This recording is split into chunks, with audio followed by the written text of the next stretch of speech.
जंग लग गई मुसलम ते काफर दी।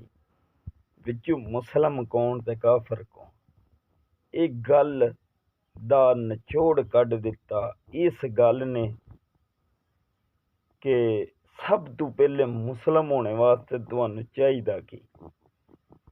अजकल ते आंदा मैं मुसलमान हाँ तो तू काफर। एक कलमा पढ़ के काफर भी मुसलमान हो जाते ने, पर मुसलमान जेड़े ने ना वो आपस दे विच ही इंज दे काम करते ने पे जेड़े काफरां तो बदतर ने।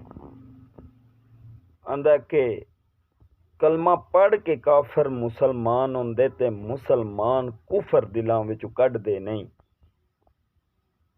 एक कुत्ते पै जान अगों बह जाइए, कुत्ते उस बंदे नूं वढदे नहीं।